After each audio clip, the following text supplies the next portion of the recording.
નમસ્કાર, હું છું પરવીન પઠાણ અને ગુજરાતની વાત પ્રોગ્રામમાં તમારું સ્વાગત કરું છું. આજે આપણે આપણા આ પ્રોગ્રામમાં જાણીશું કે આપણા ગુજરાત રાજ્યમાં આ દિવસ દરમિયાન કઈ કઈ ઘટનાઓ બની છે અને કેવી રીતે બની છે. કહે છે સોશિયલ મીડિયાનો હોટ ટોપિક મુદ્દો. તે સમગ્ર જાણકારી વિસ્તારપૂર્વક આપણા આજના આ પ્રોગ્રામમાં આપણે નિહાળીશું. તો ચાલો જાણીએ અને નજર કરીએ શરૂઆતના મુખ્યના વિશેષ સમાચારો પર. સુરતમાં ભાજપ નેતાના આપઘાતનું રહસ્ય ઘેરાયું.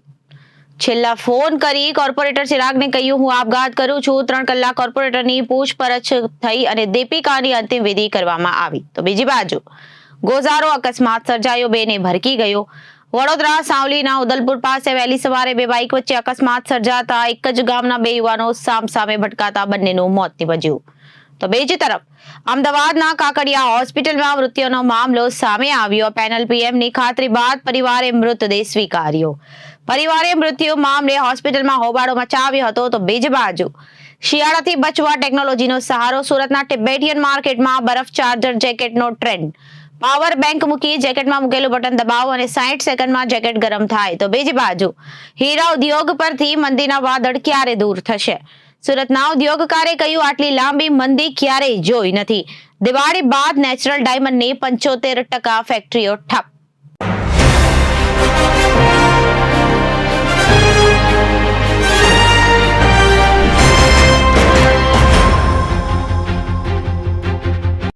સુરતમાં ચલથાણના ભીમરાડ ગામમાં રહેતા ભાજપના મહિલા નેતા દ્વારા ગળે ફાંસો ખાઈને આપઘાત કરી લેતા હાલ સમગ્ર શહેરમાં ચકચાર મચી જવા પામી છે. મહિલા નેતાના આપઘાતના પગલે અનેક સવાલો ઉભા થઈ રહ્યા છે. સાથે જ અલગ અલગ આક્ષેપો પણ કરવામાં આવી રહ્યા છે. આ દરમિયાન ફોરેન્સિક પોસ્ટમોર્ટમ કરવામાં આવતા ભાજપ મહિલા નેતા દ્વારા આપઘાત જ કરવામાં આવ્યું હોવાનું સામે આવ્યું છે. આ ઉપરાંત પોલીસે નોંધેલા નિવેદનમાં સામે આવ્યું છે કે ભાજપના કોર્પોરેટર ચિરાગ સોલંકીએ જ રૂમનો દરવાજો ખોલીને લટકી રહેલી દીપિકાને નીચે ઉતારી હતી. ત્યારબાદ દુપટ્ટો કબાટમાં મૂકી દીધો. એફએસએલ દ્વારા ઘરની અંદરની અલગ અલગ સેમ્પલો લેવામાં આવ્યા હતા. આ સાથે જ પંખો અને દુપટ્ટો પણ કબજે લેવાયો છે. જ્યારે આ સમગ્ર કેસમાં કોર્પોરેટર ચિરાગસિંહ સોલંકીની 3 કલાક પૂછપરછ હાથ ધરવામાં આવી હતી, જેમાં દીપિકાએ છેલ્લો કોલ ચિરાગને કર્યો હોવાનું સામે આવતા તે આપઘાત કરતી હોવાનું જણાવ્યું હતું. ત્યારબાદ ચિરાગ દીપકના ઘરે દોડી ગયો હતો.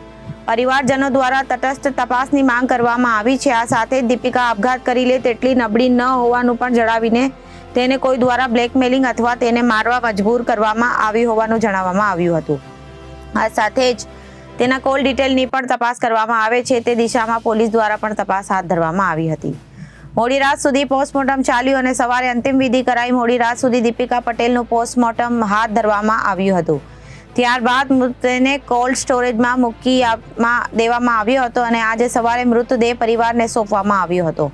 ત્યારબાદ દીપિકા પટેલના મૃતદેહને લઈ પરિવાર ઘરે પહોંચ્યો હતો અને અંતિમ યાત્રા કાઢવામાં આવી હતી, જેમાં મોટી સંખ્યામાં ગામ લોકો તથા પરિવારજનો જોડાયા હતા. ઉમરા સ્મશાન ખાતે દીપિકા પટેલના અંતિમ સંસ્કાર કરવામાં આવ્યા હતા. પટેલના આપઘાતના પગલે અનેક સવાલો ઉભા થઈ રહ્યા છે. આપઘાત કર્યા બાદ અલગ અલગ નિવેદનો સામે આવી રહ્યા છે અને અલગ અલગ આક્ષેપો પણ કરવામાં આવી રહ્યા છે. જો કે પતિ દ્વારા કોઈ પણ પ્રકારના આક્ષેપો ન કરવામાં આવતા તમામ ચર્ચાઓ પર પૂર્ણવિરામ મુકાઈ ગયું છે. મૃતકના પરિવાર દ્વારા તટસ્થ તપાસ અને ન્યાય આપવાની સાથે દીપિકાને બ્લેકમેલિંગ અથવા મરવા માટે મજબૂર કરાઈ હોવાનું પણ જણાવવામાં આવી રહ્યું છે. ચિરાગે પણ પહેલા દીપિકાને પુત્રને કોલ કર્યો હોવાનું જણાવ્યું હતું, જેથી ચિરાગના નિવેદનો અંગે પણ પોલીસ ઉલટ તપાસ કરી રહી છે. પ્રથાણ પોલીસ પાસેથી મળતી માહિતી પ્રમાણે દીપિકા પટેલના આપઘાતના તમામ પોલીસ દ્વારા પરિવારજનો નિવેદન લેવામાં આવ્યા હતા. સાથે તેના પર આક્ષેપો કરવામાં આવી રહ્યા છે. તે કોર્પોરેટર ચિરાગસિંહ સોલંકીને પણ પોલીસ સ્ટેશન બોલાવીને તેની પૂછપરછ હાથ ધરવામાં આવી હતી. ચિરાગની 3 કલાક જેટલી પૂછપરછ કરવામાં આવી હતી, જેમાં તેણે તેનું નિવેદન નોંધાવ્યું હતું. ચિરાગ તાત્કાલિક દીપિકાના ઘરે પહોંચ્યો. ચિરાગે પૂછપરછ દરમિયાન પોલીસને જણાવ્યું હતું કે ગતરોજ બપોરે દીપિકાએ કોલ કરીને જણાવ્યું હતું કે તે ટેન્શનમાં છે અને આપઘાતનું પગલું ભરી રહી છે. ત્યારબાદ ચિરાગે દીપિકાને 5 થી 7 જેટલા કોલ કર્યા હતા, જો કે દીપિકાએ રિસીવ ન કર્યા હતા. તે દરમિયાન ચિરાગે દીપિકાના મોટા પુત્ર પ્રેમનો કોલ કરીને મમ્મી શું કરે છે તે અંગે તપાસ કરવા પણ જણાવ્યું હતું. તપાસ કરાતા દીપિકાએ રૂમમાંથી અંદર બંધ કરી દીધો હોવાનું, ખોલતી ન હોવાનું દરવાજો અને તે ચિરાગ તાત્કાલિક દીપિકાના ઘરે પહોંચ્યો હતો. ચિરાગ અને દીપિકાના સંતાનો દ્વારા દરવાજોને તોડીને અંદર પ્રવેશ કરવામાં આવ્યો હતો અને લટકતી હાલતમાં રહેલી દીપિકાને નીચે ઉતારી હતી. ત્યારબાદ ડોક્ટરને બોલાવીને પોલીસને જાણ કર્યા વિના મુદ્દે સિવિલ લઈ જવામાં આવી હતી. ત્યારબાદ બધાને જાણ થતાં સિવિલ હોસ્પિટલ દોડી આવ્યા હતા. સુરત શહેરમાં ભાજપ મહિલા નેતા દીપિકા પટેલના આપઘાતને લઈ અવનવી ચર્ચાઓ ચાલી રહી છે. સાથે હાલ તો અલથાણ પોલીસ દ્વારા અકસ્માત મોતને ગુનો નોંધીને વધુ તપાસ હાથ ધરવામાં આવી છે. FSL દ્વારા દીપિકા પટેલના ઘરે તપાસ હાથ ધરવામાં આવી હતી. FSLને ઘરના અલગ અલગ સેમ્પલો લીધા હતા. સાથે જ જે પંખા સાથે દુપટ્ટો બાંધીને દીપિકા પટેલે આપઘાત કર્યો હતો તે પંખો અને દુપટ્ટા સાથે પણ કબજે લેવામાં આવ્યો હતો અને આ સાથે જ દીપિકા પટેલના CDR પણ માંગવામાં આવ્યા હતા. કોલ ડિટેલ આવ્યા બાદ વધુ માહિતી સામે આવશે. શું હતો સમગ્ર મામલો? સતત સક્રિય રહેતી હતી દીપિકા. સુરતના ભીમરાળ ગામમાં આવેલા બ્રાહ્મણ ફળિયામાં 34 વર્ષીય દીપિકા નરેશભાઈ પટેલ પરિવાર સાથે રહેતી હતી.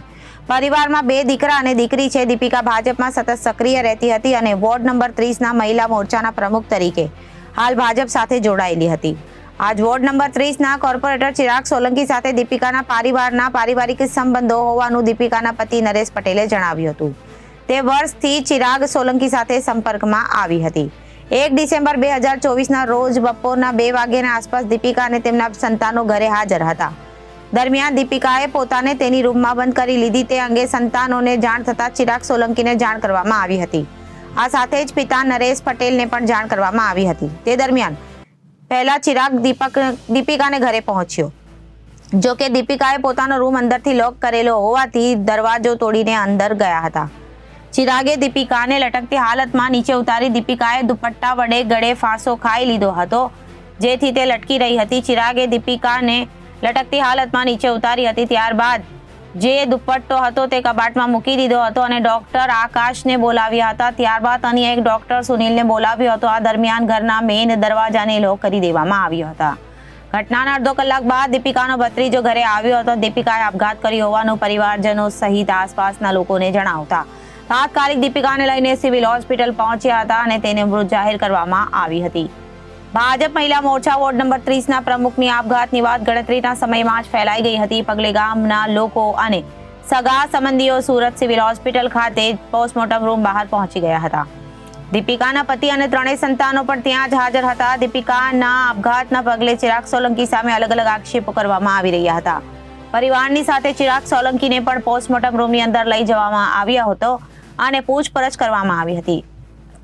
દરમિયાન પોલીસ દ્વારા વિડીયો કોલ કરીને દુપટ્ટો જે કબાટમાં મૂકવામાં આવ્યો હતો તે પણ કબજે કરવામાં આવ્યો હતો. PIDCP સહિતના અધિકારીઓ દોડી આવ્યા હતા અને આ બધાની હાજરીમાં ફોરેન્સિક પોસ્ટમોર્ટમ કરવામાં આવ્યું હતું. ફોરેન્સિક પોસ્ટમોર્ટમના પ્રાથમિક તપાસમાં આપઘાત કર્યા હોવાનું સામે આવ્યું હતું. શરીર પર અન્ય કોઈ બીજા ઈજાના નિશાન ન મળી આવતા જેથી દીપિકાના ભાણિયાના આક્ષેપો હતા કે હત્યા કરવામાં આવી છે તેનો છેદ ઉડી ગયો હતો. જોકે દીપિકા પટેલ દ્વારા કયા કારણોસર આપઘાત કરવામાં આવી તે કારણ હજુ સુધી અકબંધ છે. દીપિકાના પતિના જણાવ્યા મુજબ ચિરાગ સોલંકી સાથે 2 વર્ષ પહેલા સંપર્ક થયો હતો. ત્યારબાદ ચિરાગ સોલંકી અવારનવાર ઘરે આવતો હતો. ચિરાગ સાથે પરિવાર જેવો સંબંધ થઈ ગયો હતો. દીપિકા ચિરાગને ભાઈ માનતી હતી. દીપિકાના દીકરીઓ પણ ચિરાગને મામા કહીને સંબોધતા હતા. જોકે દીપિકાના આપઘાત બાદ સગા સંબંધીઓ અને ગામ લોકો ચિરાગ સામે આક્ષેપો કરી રહ્યા છે.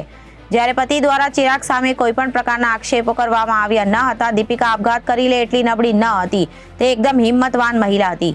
જોકે આપઘાત કરતું હોય તો પણ તેને બચાવી લે તેવી પાવરફુલ મહિલા હતી. આખા ગામમાં તેની ખૂબ જ ઇજ્જત હતી. જ્યારે ઘરમાં 3 સંતાન હાજર હોય અને માતા આપઘાત કરી લે તો માનવામાં નહીં આવે કે દીપિકાને મરવા માટે મજબૂર કરવામાં આવી હોય તેવું પ્રાથમિક દ્રષ્ટિએ લાગી રહ્યું છે.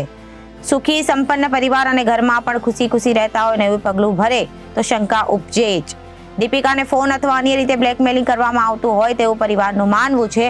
સાથે જ અન્ય જે આક્ષેપો થઈ રહ્યા છે તેની પણ તપાસ થવી જોઈએ. પરિવારની આટલી જ માંગ છે કે ઝીણવટભરી અને તટસ્થ તપાસ થવી જોઈએ. દીપિકાના બંને ફોન પણ મળી આવ્યા છે. તેની કોલ ડિટેલની તપાસ પણ કાઢવામાં આવી છે અને તે આવતીકાલ સુધીમાં આવી જાય તેવી શક્યતા છે. આવતીકાલે પોલીસના ઉચ્ચ અધિકારીઓને પણ મળીને તટસ્થ તપાસ કરવા અંગે પણ ઝડપી ન્યાય આપવા માટે રજૂઆત કરવાના છીએ. સૌથી વધુ આક્ષેપો જે કોર્પોરેટર ચિરાગ સોલંકી સામે કરવામાં આવ્યા છે. તેમણે પણ સ્વીકાર કર્યો હતો કે તેણે ફોન આવતા દીપિકાના ઘરે ગયો હતો અને હવે ફેમિલી મેટર છે. અત્રે ઉલ્લેખનીય છે કે ચિરાગ સોલંકી અને તેનો પરિવાર દીપિકાના પરિવારના 2 વર્ષ પહેલા સંપર્કમાં આવ્યો હતો અને ઘર જેવા સંબંધો બની ગયા હતા. ચિરાગ સોલંકી અવારનવાર દીપિકાને ઘરે આવતો હતો. આ સાથે જ દીપિકા ચિરાગને રાખડી પણ બાંધતી હતી. દીપિકા ચિરાગને રાખડી બાંધતી હોવાની તસવીરો પણ સામે આવી છે. જિલ્લાના સાવલી તાલુકાના ઉદલપુર રોડ પર ધોરેશ્વર મહાદેવ મંદિર પાસે આજે વહેલી સવારે બાઇક પર જતા એક જ ગામના બે યુવાનો સામસામે અથડાતા બંને યુવાનોના ઘટના સ્થળે કમકમાટી ભર્યા મોત નિપજ્યા હતા. આરેરાટી ભર્યા બનાવની જાણ ગામમાં થતા સન્નાટો છવાઈ ગયો હતો. સાવલી જમનોત્રી હોસ્પિટલ ખાતે પરિવારજનોના હૈયાફાટ રુદને કઠ્ઠળ કાળજાના લોકોને હચમચાવી નાખ્યા હતા. મળતી માહિતી મુજબ સાવલી તાલુકાના અમરપુરા કાસિયાપરા ગામના રહેવાસી કંચન સોલંકી અને ભરત અર્જુન ચાવડા ગામના અલગ અલગ ફળિયામાં રહેતા હતા. આજે વહેલી સવારે એક યુવક નોકરીથી ઘરે પરત જતો હતો અને બીજા સાવલી તરફ જવા માટે નીકળ્યો હતો. તે દરમિયાન ઉદલપુર રોડ પર ધોરેશ્વર મંદિર પાસે બંને બાઇક ચાલકો સામે ભટકાયા હતા અને બાઇક ચાલકો એટલા સ્પીડમાં હતા કે બંને સ્થળ ઉપર મોતને ભેટ્યા હતા. બંનેની બાઇકોનો કચ્ચર ઘાણ વળી ગયો હતો અને ગોજાર અકસ્માતની જાણ સ્થાનિકોને લોકોને થતા બચાવ કામગીરી માટે દોડી ગયા હતા. જોકે બંને યુવાનોના અકસ્માત થતા સ્થળ ઉપર મોત નિપજતા ગમગીની છવાઈ ગઈ હતી. દરમિયાન બંને યુવાનો અમારાપરા કરસિયા અને ગામના હોવાની ટોળે વળેલા લોકોને જાણ થતા બનાવની જાણ ગામમાં ફરી હતી. બીજી બાજુ સ્થાનિક લોકોએ બનાવની જાણ થતા ગામમાં ફરી હતી. સ્થાનિક લોકોએ 108 એમ્બ્યુલન્સ બોલાવી બંનેના મૃતદેહને સાવલી જમનોત્રી હોસ્પિટલ ખાતે મોકલી આપ્યા હતા. બનાવની જાણ મૃતકોના પરિવારજનોને થતા તેઓ હોસ્પિટલમાં દોડી આવ્યા હતા અને જ્યાં પરિવારજનોના હૈયાફાટ રુદને સન્નાટો પથારી દીધો હતો. યુવાન દીકરાઓને યાદ કરી હૈયાફાટ રુદન કરતી પરિવારની મહિલા હોસ્પિટલ ખાતે પહોંચેલા લોકોને પણ હચમચાવી નાખ્યા હતા. બનાવની જાણ થતા સાવલી પોલીસ દોડી ગઈ હતી. બંને મૃતકોના મૃતદેહને કબજો મેળવી કાર્યવાહી હાથ ધરાઈ હતી અને એક જ ગામના યુવાનોના અણધાર્યા મોતથી ગામમાં શોકનો માહોલ છવાઈ ગયો હતો. અમદાવાદના બાપુનગર વિસ્તારમાં કાકડિયા હોસ્પિટલમાં દર્દીને સ્ટેન્ટ મૂક્યા બાદ તેનું મોત નિપજ્યું હતું. પરિવારજનોએ હોસ્પિટલમાં હોબાળો કર્યો હતો અને મૃતકના પરિવારજનોએ ન્યાય નહીં મળે ત્યાં સુધી નહીં સ્વીકારવાની ચીમકી આપી હતી અને આ ચીમકી ઉચ્ચારી હતી. મોડી રાત્રે પોલીસ અને હોસ્પિટલ મેનેજમેન્ટ તંત્ર દ્વારા સંપૂર્ણપણે ન્યાયાલયિક તપાસ કરવાની માંગ કરવામાં આવી હતી અને મૃતકનું પેનલ પોસ્ટમોર્ટમ કરવાની ખાતરી આપવામાં આવતા પરિવારજનો દ્વારા મૃતદેહને સ્વીકારવામાં આવ્યો હતો. પેનલ પોસ્ટમોર્ટમ માટે લાશને સિવિલ હોસ્પિટલ ખાતે ખસેડવામાં આવી હતી. શહેર કોટડા પોલીસે અકસ્માત મોત નોંધી અને સમગ્ર મામલો હવે તપાસ શરૂ કરી છે. હોસ્પિટલમાં મૃતક અરવિંદભાઈના ભાઈ દિનેશભાઈએ વાતચીતમાં જણાવ્યું હતું કે રાત્રે અમે તેમને દુખાવો થતા સારવાર માટે કાકડિયા હોસ્પિટલ ખાતે લાવ્યા હતા.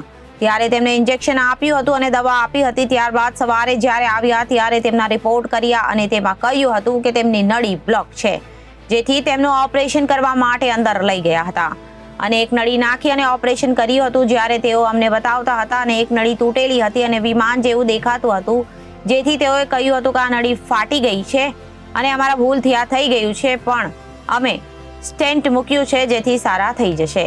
ઓપરેશનમાંથી બહાર લાવ્યા બાદ તેઓને આઈસીયુમાં લાવવામાં આવ્યા હતા, પરંતુ થોડી જ વારમાં તેમના હૃદય પર સોજો આવવા લાગ્યો હતો અને ડોક્ટરે કહ્યું હતું કે હવે કેસ સિરિયસ થઈ ગયો છે, જેથી મેં તેમને કહ્યું કે હું મારા ભાઈને સારો લઈને આવ્યો હતો અને અચાનક કેવી રીતે થઈ ગયું. હવે એક જ માંગ છે કે અમને ન્યાય મળવો જોઈએ. જે માંગની સાથે પરિવારજનોએ હોબાળો મચાવ્યો હતો. હોસ્પિટલના ટ્રસ્ટી અને ભાજપના પૂર્વ મંત્રી વલ્લભ કાકડિયા સહિત હોસ્પિટલ મેનેજમેન્ટ પોલીસ સાથે રહીને મૃતકનું પેનલ પોસ્ટમોર્ટમ કરાવવા અંગેની ખાતરી આપી હતી. પોસ્ટમોર્ટમ રિપોર્ટમાં જે કાંઈ પણ કારણ આવશે ત્યારબાદ કાયદેસરની કાર્યવાહી કરવામાં આવશે તેમ જણાવ્યા બાદ પરિવારજનોએ મૃતદેહનો સ્વીકાર કર્યો હતો. કાકડિયા હોસ્પિટલ તરફથી સત્તાવાર રીતે પ્રેસ નોટ જાહેર કરી માહિતી આપવામાં આવી હતી કે સવારે રવિવારે 10:30 વાગે હૃદયના ડાબા ખભાના દુખાવાની ફરિયાદ સાથે એક દર્દી કાકડિયા હોસ્પિટલમાં સારવાર અર્થે આવ્યા હતા. તેમની મેડિકલ તપાસ અને કાર્ડિયોગ્રામ કરાતા તેમને હૃદયનો ભારે હુમલો હોવાથી તેમનું નિદાન કરવામાં આવ્યું હતું. તાત્કાલિક સારવાર તરીકે તેમને ઇન્જેક્શન આપ્યા પછી રોગની ગંભીરતાને કારણે તાત્કાલિક એન્જિયોગ્રાફી માટે સમજાવ્યા હતા. દર્દીના સગાની સંમતિ પછી પીએમજે ઓફિસમાંથી ઇમરજન્સી એપ્રુવલ સરકારની ગાઈડલાઈન પ્રમાણે લેવામાં આવ્યું હતું. ગાઈડલાઈન મુજબ તાત્કાલિક સારવાર માટે પીએમજે તેમને કેથ લેબમાં એન્જિયોગ્રાફી લીધા હતા. એન્જિયોગ્રાફીમાં હૃદયની મુખ્ય નળીમાં 100% બ્લોકેજ જોવા મળ્યું હતું. દર્દીના હાજર અને સગાને એન્જિયોગ્રાફી વિડીયો બતાવી અને સ્ટેન્ટ મૂકવાની ઇમરજન્સીની જરૂર પડી હતી. તેવી રીતે આ ઘટના ક્રમમાં આવી હતી. तो यहाँ पे ईसीजी कराया, दवा दी, इंजेक्शन दिया और बोले गैस हो गया तो दवा लेके घर भेज दिया. सुबह बोले रिपोर्ट देखने आ जाना. तो सुबह ये लोग आए, सुबह रिपोर्ट देखा तो डॉक्टर ने तो तुरंत बोल दिया इनको तो अटैक आया, इनको तो एंजियोग्राफी करना पड़ेगा, इनको तो सुई लगाना पड़ेगा, स्टैंड रखना पड़ेगा, ऐसा बोला. अब ये अकेली औरत आई थी, उसका देवर साथ में आया था, बराबर.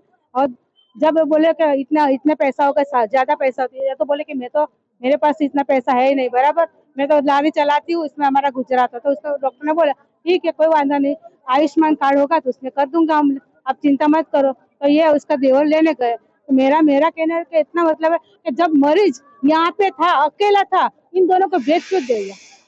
तो उनको बोलना चाहिए ना, तो वडील को, हाँ हाँ हाँ, कोई बुजुर्ग हो तो उसको बुलाओ, नहीं बुलाया, ये लोग लेके आया, तुरंत एंजियोग्राफी कर दिया, तुरंत स्टैंड करा दिया। जब कर रहे थे वहाँ उसका इतना डैमेज, नस नस कट गई, बड़ा डॉक्टर ने भी बोल दिया कि हमारे से ये भूल हो गई। ऑपरेशन करके लाए तब तो अच्छे थे, फिर 5 मिनट के बाद डॉक्टर सब बोलने लगे कुछ हो गया, ज्यादा हो गया, ज्यादा श्वास चलने लगा। और इसका बोला कि इसको चाय बिस्किट खिलाओ, मरीज को चाय बिस्किट खिलाओ। ये लेने गई तो बोले नहीं अभी ने बाद में खिलाना, और ये लेके आई। तो हमने बोला कि ज्यादा हो, अगर आपसे कुछ ना हो तो हमें छुट्टी दे, तो हम यूएन मेहता में ले जाएंगे। तो भी इन लोगों ने छुट्टी नहीं दी। कितनी बार बोले नहीं 15 मिनट रुक जाओ, 2 घंटे रुक जाओ, 3 घंटे रुक जाओ, तो भी इन लोगों ने कुछ किया ही नहीं। अंदर किसी को जाने नहीं। जब ऑपरेशन करके आया था तो यहाँ पे हाथ में खाली सुई लगी थी, किसी और जगह सुई ना। और थोड़ी की देर के बाद हम देखने गए, मर गए, तो यहाँ पे नली थी, यहाँ पे नली वेंटी पर डाल दी। क्या लगता है ये जो घटना घटी है डॉक्टरों के कारण ही घटी है? हाँ, डॉक्टर ने नस काट दी। आपको बता रही हूँ डॉक्टर ने नस काट ऑपरेशन दी। होता है उसने स्वीकार किया है कि मेरे से ब्लड कट गई है, डॉक्टर ने काट दी। यानी ये पूरी जो गंभीर जो बात है पूरे डॉक्टर के कारण ही हुई है। हाँ, डॉक्टर ने ही बेदरकारी है। डॉक्टर ने चाय का बोला, मेरे को चाय सुलगाते हैं, उसके बाद 3 या 4 घंटे बाद चाय नाश्ता का बोलते हैं। उसने तुरंत कैसे चाय का बोल दिया? 10-15 मिनट में चाय नाश्ता करवा दो। कैसे उसने चाय नाश्ते का बोल दिया? इतना मैं लेने गई और वापिस आई तो अंदर ही नहीं जाने दिया। एनेस्थीसिया से बेहोश हो जाते हैं इंसान। शुरुआत कैसे हुई थी? यानी क्या प्रॉब्लम हो रही थी उनको पहले? वो रात को 3 बजे उनको गैस ही था, सिर दुख रहा था, और गैस भर गई थी ना, उससे उनको छाती में दुख रहा था, बस वो गैस ही था, वो गैस ही था और कुछ नहीं था उनको। ऐसा तो होता था पहले भी कई बार होता, गैस का प्रॉब्लम था, और डॉक्टर ने अटैक बता के नस काट दी। આજરોજ શેરકોટડા ખાતે આવેલ કાકડી હોસ્પિટલમાં એક દર્દી હતા જેમનું નામ હતું અરવિંદભાઈ પરમાર અને તેઓ અમરાઈવાડીના રહેવાસી છે. આજે એમનું અહીંયા વહેલી સવારે જ્યારે એમને છાતીમાં દુખાવો પડ્યો હતો તો એમને અત્રે હોસ્પિટલ ખાતે લાવવામાં આવેલા હતા. હોસ્પિટલના ડૉક્ટરે એમની પ્રાથમિક સારવાર દરમિયાન પરિવારજનોને જાણ કરેલી હતી કે જે આ અરવિંદભાઈ છે એમને હાલમાં હૃદયનો હુમલો આવેલો છે અને ત્યારબાદ એમનું જે આગળની મેડિકલ તપાસણી કરતા એમાં એમના જે એક હૃદયની એક નળી હતી એમાં બ્લોકેજ હતું. તો બ્લોકેજનું તાત્કાલિક ઓપરેશન કરવું જરૂરી હોય એ અંગેની એમને સમજ કરી અને ત્યારબાદ જે અરવિંદભાઈ છે એમનું ઓપરેશન કરવામાં આવેલું.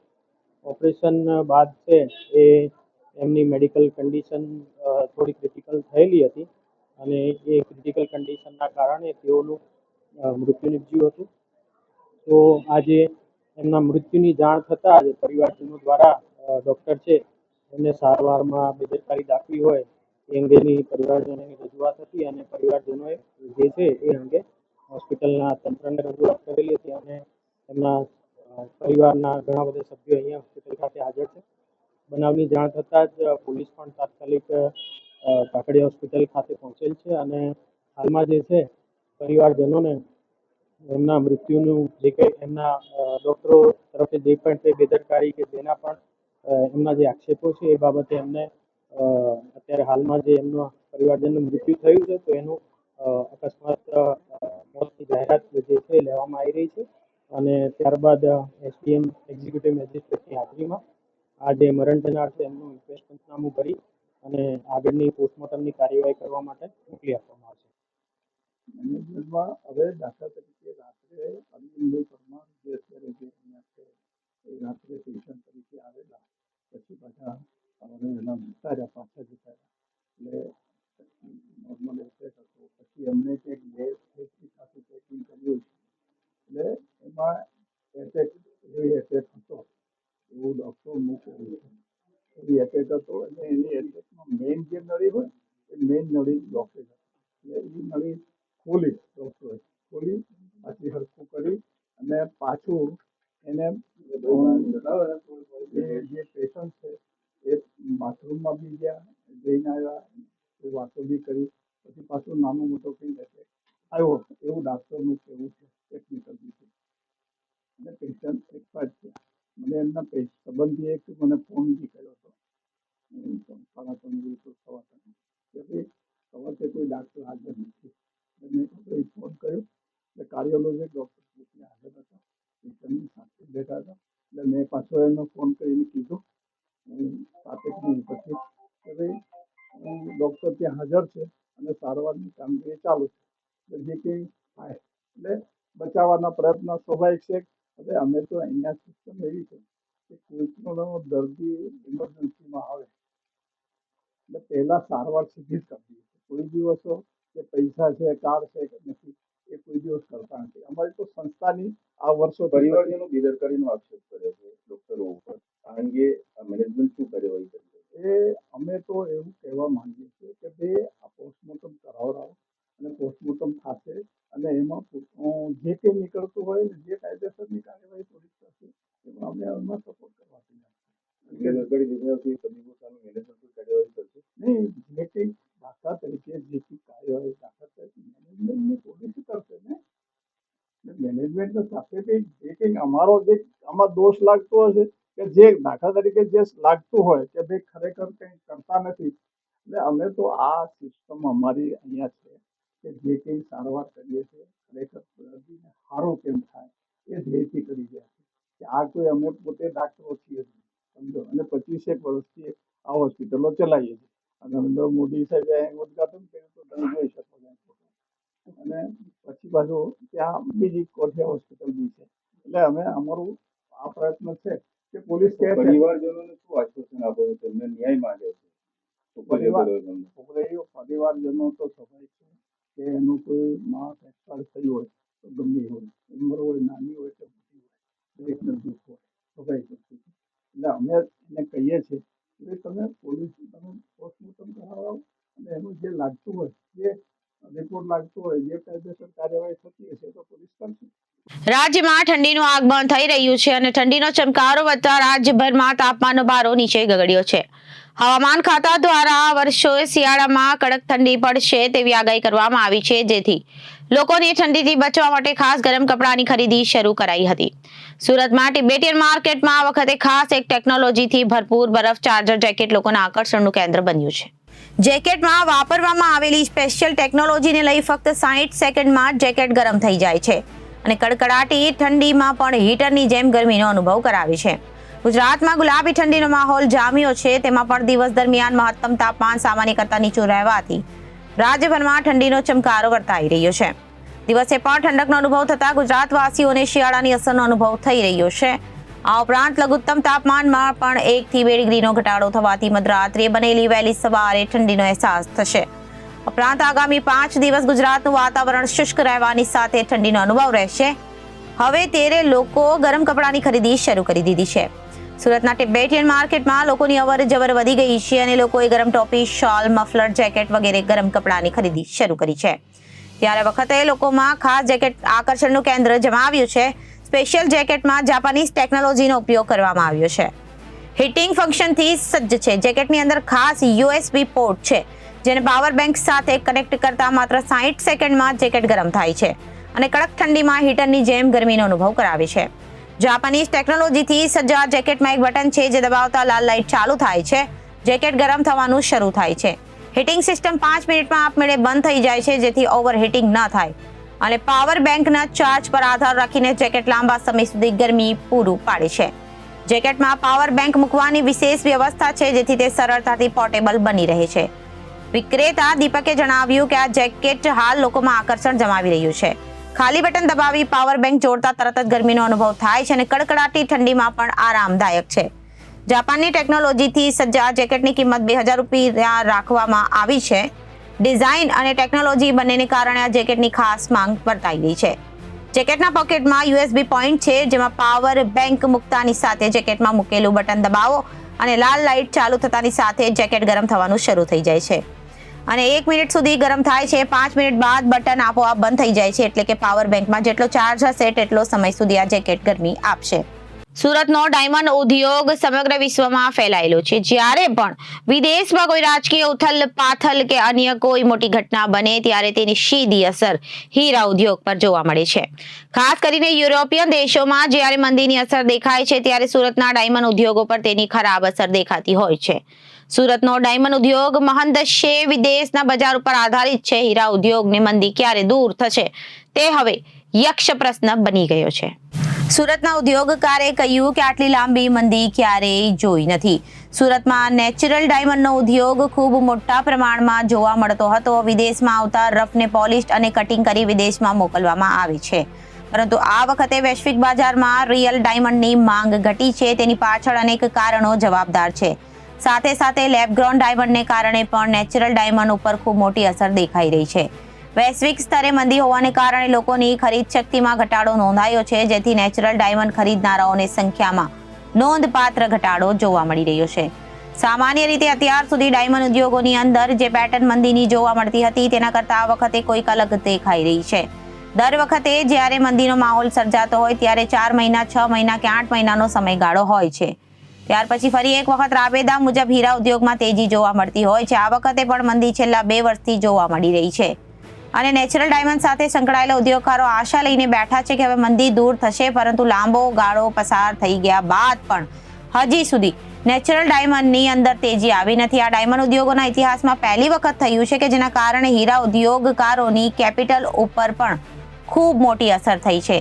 નાણાકીય ધોવાણને સમય ચાલી રહ્યો છે. નેચરલ ડાયમંડ વૈશ્વિક સ્તર ઉપર પણ અનેક સંકટો આવ્યા હોવાને કારણે સ્થિતિ ખૂબ જ ખરાબ થઈ ગઈ છે. આજે નેચરલ ડાયમંડની સાથે લેબગ્રોન ડાયમંડની માંગ વિશ્વમાં છેલ્લા ઘણા સમયથી વધી રહી છે, જેના કારણે જેવી જ ગુણવત્તા હોવાથી નેચરલ ડાયમંડ ઘણો મોંઘો પડે છે. અત્યારથી જ પરિસ્થિતિમાં 1 લાખ રૂપિયાના નેચરલ ડાયમંડની સરખામણીએ ડાયમંડમાં રૂપિયા 20,000 સુધીમાં મળી જાય છે, જેને કારણે ખરીદારો હવે નેચરલ ડાયમંડ લેવાને બદલે લેબગ્રોન ડાયમંડ ખરીદવાનું પસંદ કરી રહ્યા છે.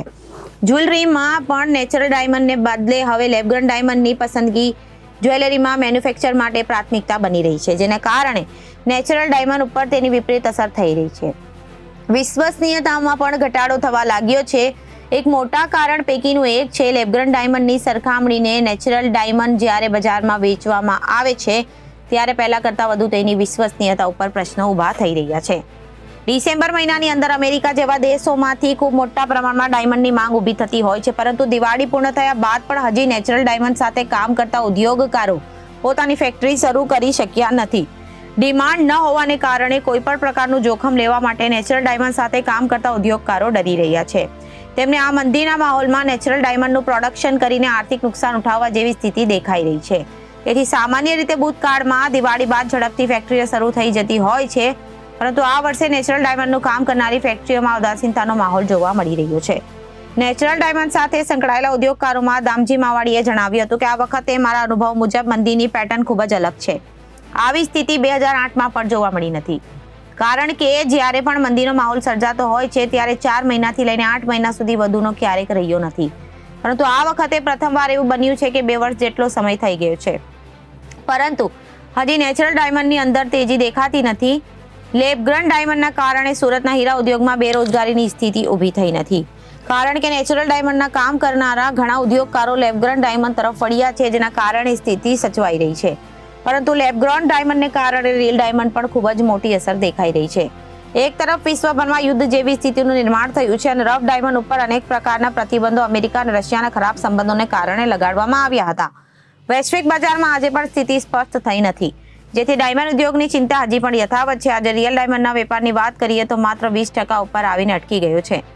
દરેક ઉદ્યોગની મંદી સહન કરવાની ક્ષમતા હોય છે, પરંતુ આ વખતે પ્રથમ એવું થાય કે મંદીના સમય 1.5 થી 2 વર્ષ જેટલો પસાર થયો છે, પરંતુ હજી તેમાંથી ઉદ્યોગ બહાર આવી શક્યો નથી, જે હીરા ઉદ્યોગ માટે ચિંતાનો વિષય બન્યો છે. તો અત્યારે ગુજરાતની વાતમાં વિરામ લઈએ. વધુ સમાચારો જોવા માટે જોતા રહો જનાદેશ ન્યૂઝ. નમસ્કાર.